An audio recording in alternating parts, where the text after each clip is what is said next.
Kwa nini? Naona tizi la kutosha nini, mwalimu ana confidence, wachezaji mna furaha mazoezini, kitu kizuri. Sisi mbona kitambo tuna furaha tu kaka. Alafu mazoezi ni yani mazoezini hii ni kazi yetu kama ambavyo wewe upo kwenye majukumu yako. Kwa hiyo tukija hapa lazima tufurahie kazi yetu. Uweze ukaja umenuna hapa kwa sababu hujalazimishwa, ni mwenyewe umeamua kufanya kazi. Kwa hiyo ni kitu kizuri kufanya ukiona una furaha. Mwanangu nataka kidogo tuigusie timu yako zamani KMC. Inapitia kwenye kipindi kigumu, pengine kwenye timu vitu vile huwa vinatokea, na pengine unahisi kitu kama kile huwa kinasababishwa na nini? Kwa uzoefu wangu nadhani mpira ni mchezo fulani ambao kuna situations zinakuwa zinatokea sometime kwenye timu. Kitu kile mimi mwenyewe kisha kunitokea kipindi naingia KMC, nakumbuka nilikuta timu ikiwa nafasi za chini kabisa raundi ya kwanza. Ilikuwa ina kama point 19 kasikosei. Lakini niliingia mimi, wakaingia na wengine, wakaingia viongozi nao, maana viongozi walikuwa kama unajua kuna kupishana kwenye kazi. Kwa hiyo walifanyaga vitu vyao, vikao vya kujenga vya timu, sisi wachezaji kwa ujumla nini. Ilisaidia ile, nadhani ilisaidia timu ikasogea hadi tukamaliza nafasi ya 6 kasikosei. Kwa hiyo kwa mwaka huu pia nadhani ni hali tu ambayo wanaipitia. Yaani sio kama kuna mchezaji labda ajui au kuna kiongozi ana makosa au sijui kuna nani, hamna. Yaani vitu vya timu yoyote inaweza ikakutokea kutokana na hali iliyopo. Kwa upinzani wa ligi ya mwaka huu kama unavyoona ni ligi fulani ambayo ngumu sana, mtu anashinda popote. Yaani zamani kidogo ilikuwa nyumbani kwako una uhakika kushinda, wewe una uhakika kushinda. Lakini sasa hivi nyumbani mtu anashinda na wewe pia anaweza akaja kwako akakufunga. Kwa hiyo nadhani ni vitu ambavyo wao viongozi wamepitia vitu vingi, wanajua njia nyingi. Nadhani watakaa sawa na timu itarudi kwa mstari wake kama ambavyo tulikuwa tumeizoea. Pengine hasa inapotokea vitu kama hivi, pengine tatizo huwa ni baadhi ya viongozi ama baadhi ya wachezaji kuto kujitambua. Hapo naweza nikasema watu wawili uliowataja wote wanategemeana. Viongozi wasipofanya majukumu yao timu itasheki, na wachezaji wasipofanya majukumu yao timu itasheki. Kwa hiyo nadhani hapo wao wote wawili ndio kiunganishi cha kufanya timu iwe imara. Kwa hiyo sijui ni nani ana makosa kwa sababu mimi sipo kwenye hiyo timu, lakini ninachoamini kwamba sisi wachezaji pia tunaingia kwenye lawama kubwa kwa sababu sisi ndio watumikaji. Dakika 90 tunacheza sisi, kiongozi asicheze hata kama utasema sijui hajafanya majukumu yake, lakini mwisho wa siku uwanjani tutacheza sisi. Kwa hiyo nadhani wachezaji kwenye nyakati kama hizo, hata Ulaya tunaona timu ambazo zina matatizo kama hayo, wachezaji ndio wanaibeba ile hali kwa sababu wao ndio watu ambao wako front. Kwa hiyo nadhani watakaa sawa. Msimu uliopita kimetokea hiki kitu na msimuni kwa mara nyingine. Kwa msimu unaona wakiendelea kule kubaki ligi kuu kwa mwenendo wanavyocheza. Mimi naamini timu yao. Timu yao ni timu bora. Katika timu ambazo timu bora zina mwalimu bora, zina viongozi wazuri, zinacheza vizuri, KMC ni moja wapo. Kwa hiyo uwezo ukasema KMC anashuka daraja kwa the way anavyocheza. Ukiangalia mechi zao, mimi naona wana nafasi kubwa ya kusurvive. Kapalata, turudi ndani ya JKT. Tunapozungumzia JKT, best friend wako ni mchezaji gani hapa? Ndio kutomeka na Mudibeka, lakini mwanao anaweza kawa ni story, lakini unajua kwenye timu mkishakuwa family, kila mtu ni mwanao. Ila kuna ukaribu, yani kuna sijui niseme, yani kuna vitu vina bond yani unajua kuna mtu unakuwa unanani naye sana. Kwa hiyo wote mimi ni wanangu, lakini mtu ambaye nina ukaribu naye sana ni Maka, ambaye sasa hivi Mungu amjalie mwanangu apone, ana changamoto za kiafya kidogo. Pengine na mchezaji gani ambaye ni yule funny guy, yani mdota akiona mtu fulani leo yupo au mtu fulani leo yupo, ni msumbufu mmekaa kidogo, mara kaja kukupiga mara nini, ana mambo mengi. Timu hii bwana, kuna mtoto mmoja Makonde hapa. Makonde anatoka Limbakili. Makonde yule ndo msumbufu, yani mtoto mmoja ambaye mshamba unajua, yani mshamba. Kwa hiyo vitu vingi yani anaweza kaona kitu kishaonekana labda mtandaoni kina hata wiki 2, yeye akakiona leo afu akaanza kukuambia oya, hii umeona tukio hili hapa, wakati nyinyi mshaliona na mshasahau. Yani kama mtu ambaye bado yuko kwenye analog, sio unajua. Kwa hiyo ni Karimu. Sisi wote hapa ni wanaume, yani camp sisi wote wanaume. Rafiki kuna ule mwamba ule wanapenda sana watoto yani, wakija kuna pisi imekuja sio kwa mambo gani, wanapenda pisi sana Kemp. Kwenye timu yetu mwanangu hapa huyo Maka nilokuambia ndo mtu wa mambo hayo. Lakini anaua kila kitu. Lakini naweza nikasema kitu kimoja. Yaani yeye ni mtu ambaye sio mtu yani mtu blazameni, unajua matozo watoto wa Tabata, yani mtu mmoja tozi. Kwa hiyo kwa muonekano wake sisi tunamjaji hivyo. Si unajua mtu anakujaji jinsi unavyoonekana.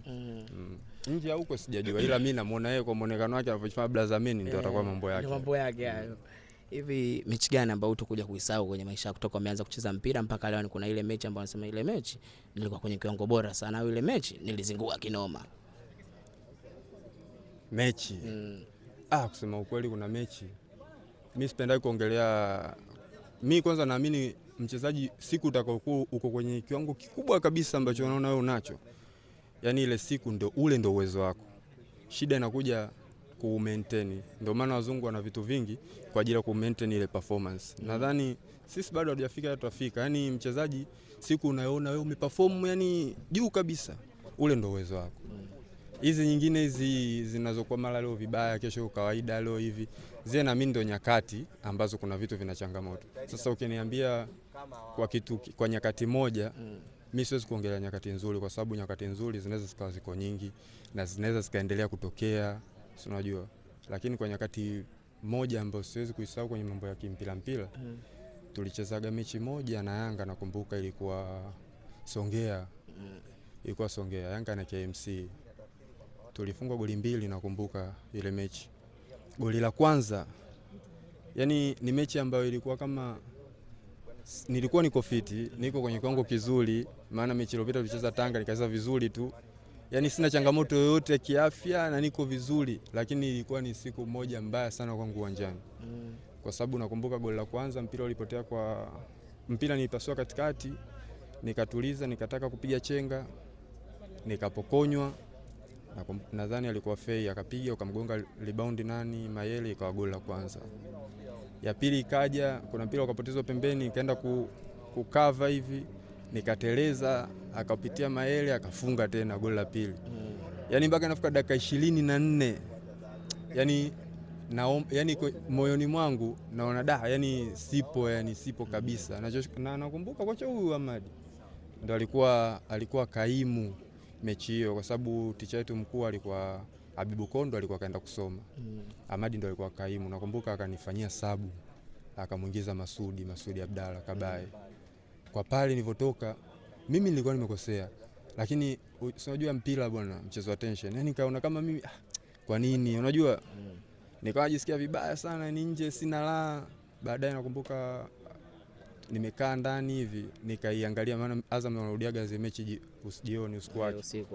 Nikaiangalia nikaona kweli hapa nilizingua. Yani katika mechi ambayo ilikuwa imebaki sana kichwani hiyo, kwa sababu nakumbuka msimu huo mpaka unaisha, yani ilikuwa ni kitu ambacho kila siku kipo kichwani, kila siku, kwa sababu ujue ligi sasa hivi at least nyinyi waandishi mnasaidia sana hii ligi watu kufuatilia hata mechi za timu ndogo, za kama unaweza kukuta timu ndogo zinacheza watu wakafuatilia. Lakini zamani ilikuwa miaka nyuma kidogo, ilikuwa mtu anaangalia mechi ya labda timu ndogo na Simba na Yanga na Azam, hizi nyingine angalia.